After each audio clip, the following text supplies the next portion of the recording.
Agora vamos ver especificamente no caso de funções de duas variáveis, né? Então, no caso de funções de duas variáveis, definições: pontos interiores, pontos de fronteiras, abertos, fechados e espaço bidimensional.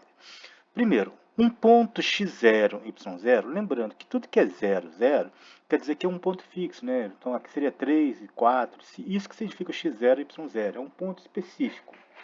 Um ponto x0, y0 em uma região R, né, ou um conjunto no plano XY, é um ponto interior de R se é centro de um disco que está inteiramente em R.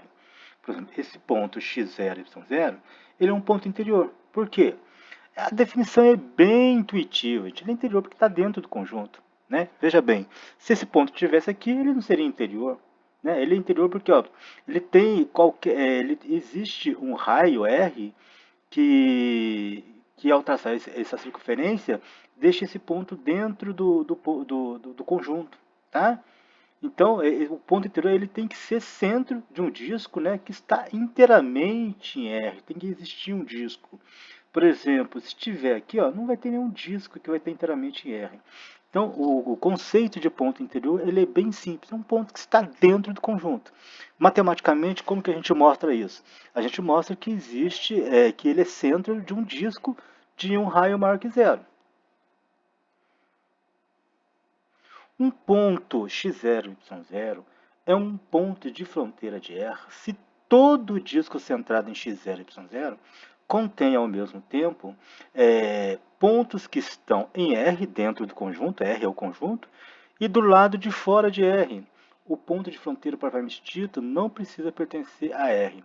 Então, também ponto fronteira, ele está na fronteira. Qualquer disquinho, qualquer disquinho que eu pegar aqui, por menor que seja o raio, né, o disco ele vai pegar uma parte dentro do conjunto e fora do conjunto, ou seja, ele está na fronteira, ele é o divisor do conjunto. Os pontos interiores de uma região, como um conjunto, compõem o interior da região. Bem intuitivo também, né? Então, o interior de um conjunto, de uma região, é o conjunto de todos os pontos interiores. Os pontos de fronteiras da região compõem sua fronteira. Tá falando aqui, ó. Os pontos interiores de uma região, como um conjunto, compõem o interior da região. Então, todos os pontos interiores aqui compõem o conjunto interior, é um conjunto interior. Os pontos de fronteira da região compõem sua fronteira. Né? Aqui, nesse caso, não existe ponto, como a gente está vendo aqui, ele é menor que 1. Tá? Qual que é a regra que define essa região aqui? Ó? Essa região é formada por todos os pares ordenados, né, x, y, de forma que x ao quadrado mais y ao quadrado é menor que 1. Se vocês lembrarem disso aqui de pré-cálculo, né, x ao quadrado mais y ao quadrado é a equação da circunferência. E então isso aqui é uma circunferência de centro 0, 0, né, e o raio ele é menor que 1, então ele não chega a 1. Então, tá vendo? Esse ponto aqui, ele é o ponto interior. Então, o conjunto de todos os pontos interiores forma a região interior. Uma região é aberta se consiste inteiramente de pontos interiores. Que eu acabei de falar para vocês. Essa região aqui não tem ponto de fronteira. Né? Por que ela não tem ponto de fronteira? Porque essa região ela é formada por todos os discos, né, cujos raios são menor que 1. Né? A regra são circunferências, circunferências com centro na origem, que o raio é menor que 1. Então ele chega até 0,9999, mas nunca chega no 1. Então não tem a fronteira. Qual é o último ponto aqui? Que não tem. Né? Se fosse menor ou igual, qual seria a fronteira? Todos os pontos cujo raio fossem 1. Tá? Ainda em funções de duas variáveis, então vá. Um ponto x0 e y0 é um ponto de fronteira de R, se todo... eu voltei, desculpa. Voltei e coloquei duas vezes. Vamos lá. Um ponto x0 e y0 é um ponto de fronteira de R, se todo disso é... Repetir essa parte aqui, desculpa, tá? Mas aqui tem um ponto de fronteira, tá vendo? A linha fechada. Quando o conjunto é aberto, ó, não tem a linha fechada, tá? No desenho não tem a linha fechada, e ele é menor que, nesse caso é menor que zero, porque é uma circunferência menor que zero. Aqui ele tem a linha fechada, então todo ponto em cima da linha é um ponto de fronteira. Definições.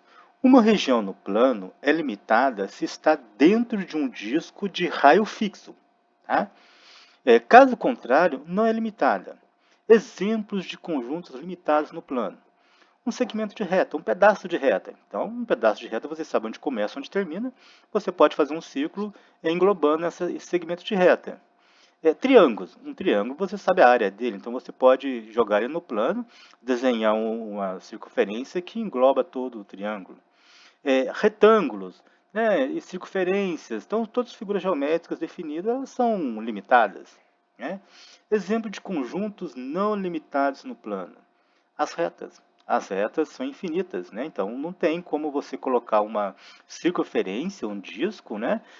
Com raio. Qual é o raio que você vai colocar? Raio infinito? Infinito não é definido. Os eixos ordenados, né? O eixo x, o eixo y, também eles são infinitos. Né? Os gráficos de funções definidas em intervalos infinitos, né? Se x vai para o infinito, então como que você vai fazer, se no gráfico, a função do gráfico x vai para o infinito, como que você vai fazer uma circunferência? Qual é o raio da circunferência? Não tem. Quadrantes, né? O primeiro quadrante, ele pega lá x positivo, y positivo, e então, tanto x vai para mais infinito, e y vai para mais infinito, então não tem uma circunferência. Qual é o raio da circunferência que você vai englobar todo um quadrante, ou o primeiro quadrante nesse caso, ou o segundo, qualquer um dos quadrantes. Semiplanos, né? A metade do plano. Exemplo, descreva o domínio da função. Ó, f de x é igual f de xy, né? Então, veja bem, a gente fala x1, x2, mas a gente fala x1, x2 até xn quando são várias variáveis. Mas geralmente, quando são duas ou três variáveis, o x1 a gente chama de x, o x2 a gente chama de y, e o x3 nós vamos chamar de z quando for três variáveis. Mas nada impede de, no lugar do x, colocar x1, no lugar do y, colocar x2. Tá? Mas é mais usual usar dessa forma quando nós estamos trabalhando com duas variáveis.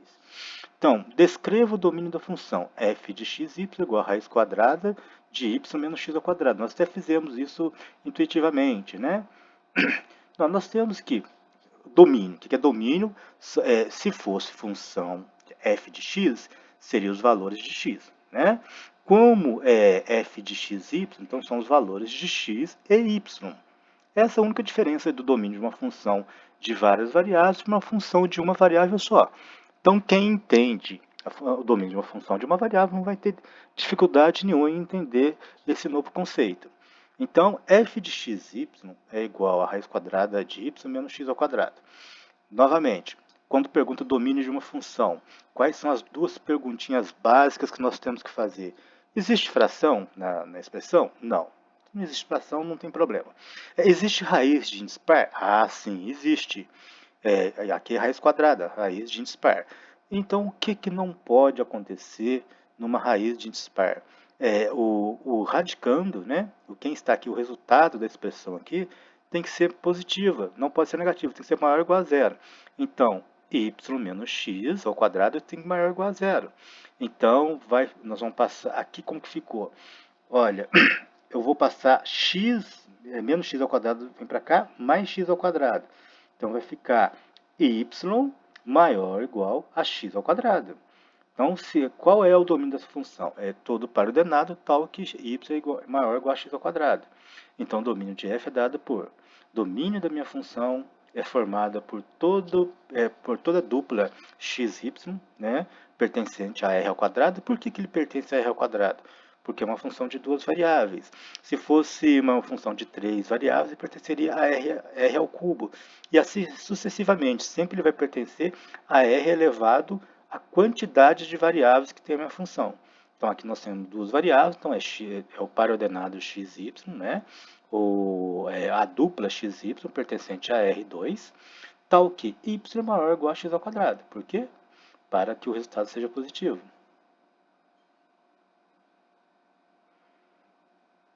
Como podemos ver, o domínio é a região fechada, do domínio nesse caso, né? dessa expressão nossa, f de xy é igual a y menos raiz quadrada de y menos x ao quadrado, o domínio é a região fechada, não limitada, mostrada na figura. Por que ela é fechada? Porque ela existe fronteira, né? Ela existe fronteira, o domínio, ela existe fronteira, porque é igual, se fosse menor, não existiria fronteira. Por que ela é não limitada? Porque, veja bem, o meu x ele pode ir para mais infinito, né? Ele pode ir para mais infinito, então ela não vai ter limite essa região. Então ela é fechada, porque tem fronteira, e ela é ilimitada, porque ela não tem fim. Como podemos ver, o domínio é a região fechada, não limitada, mostrada na figura. Tá? E por que é toda essa região? Porque veja bem, XY ele pode estar em qualquer lugar aqui, ó. Tá? Qualquer lugar aqui eu posso colocar meu ponto XY. Tem vários pontos interiores aqui de XY. A parábola y igual a x ao quadrado é a fronteira do domínio, né? A parábola y menos x ao quadrado, essa parábola aqui, né? É a fronteira do domínio. Os pontos acima da parábola compõem o interior do domínio. Compõem o interior do domínio. E aí agora nós vamos interromper essa aula, porque ela ficou um pouquinho grande, e são conteúdos novos, e por enquanto nós vamos parar por aqui. Mas na próxima aula a gente continua vendo mais sobre funções de várias variáveis.